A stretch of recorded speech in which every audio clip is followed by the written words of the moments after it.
السلام علیکم، میں ہوں فراز نظام اور آپ دیکھ رہے ہیں نظام کی حقیقت فراز کے ساتھ۔ پوری دنیا کو غم ہے کہ ایرانی صدر ابراہیم رئیسی کا انتقال ہوا ہے، اور یہ انتقال کیسے ہوا ہے، ان کی ہلاکت کیسے ہوئی ہے، سب کو پتہ ہے کہ ان کا جو طیارہ ہے وہ گرا ہے، جس کے بعد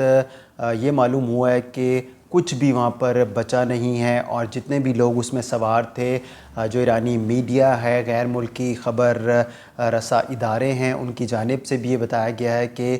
کوئی بھی شخص اس واقعے میں نہیں بچا ہے۔ ہم تھوڑا سا اس کا بیک گراؤنڈ آپ کو بتاتے چلیں کہ کیونکہ بہت زیادہ سوشل میڈیا کے اوپر سوالات کیے جا رہے ہیں کہ ایرانی صدر ابراہیم رئیسی کا کیا واقعی میں طیارہ گرا ہے، کوئی حادثاتی موت ہے، یا پھر ان کو مروایا گیا ہے۔ وہ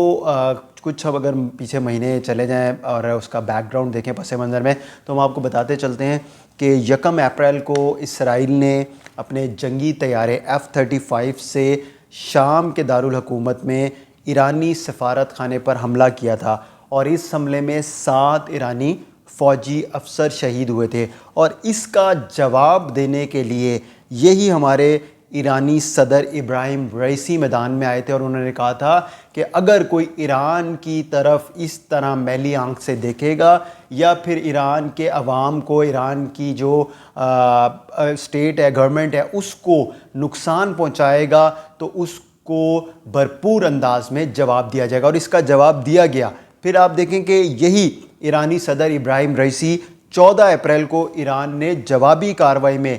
200 سے زائد ڈرونز داغے تھے، اور یہ اس وقت امریکہ بھی اس کی مخالفت میں تھا۔ وہ نہیں چاہتا تھا کہ ایران جو ہے حملے کرے، یا ایران سپر پاور بنے، وہ ایٹمی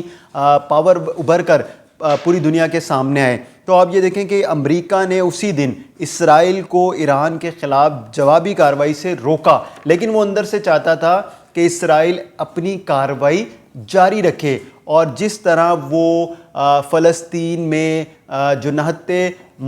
ہمارے بھائی بہن ہیں ان کے اوپر ظلم و ستم کر رہا ہے، وہ چاہتا تھا کہ ایران کے اوپر بھی حملے ہوں، ایران کے ساتھ بھی ہماری جنگ چھڑے، وہاں پر ہم تباہی مچائیں، لیکن ایسا نہیں ہوا کیونکہ ایران نے بھرپور جواب دیا۔ اب بات کرتے ہیں ہم کہ 16 اپریل کو اسرائیلی فوجی سربراہ نے ایران حملے کا بھرپور جواب دینے کا اعلان کیا تھا، جس کے اوپر ایرانی جو ان کی ملٹری ہے، آرمی تھی، ان کے جو ہیڈ تھے سربراہ، انہوں نے کہا تھا کہ اگر یہ کسی قسم کی جیسی مرضی کارروائی کریں گے تو ہم ان سے زیادہ طاقت رکھتے ہیں، اور ہم ان سے زیادہ ان کو بھرپور انداز میں جواب دیں گے، اسرائیل پر حملہ کرنے والوں کے ہاتھ کاٹ دیں گے۔ یہ اسرائیل کی جانب سے سٹیٹمنٹ آئی تھی، لیکن ایرانی صدر ابراہیم رئیسی جو اب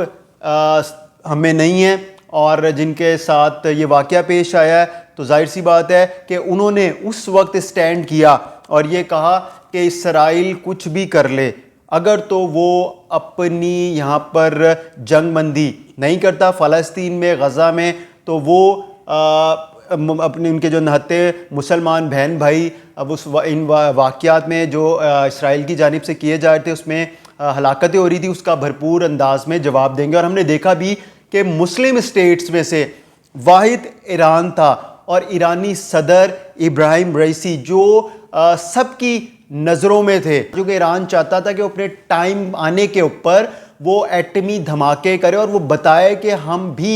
ایٹمی طاقت، ایٹمی پاور بن گئے ہیں، اگر تو کوئی بھی ملک ہماری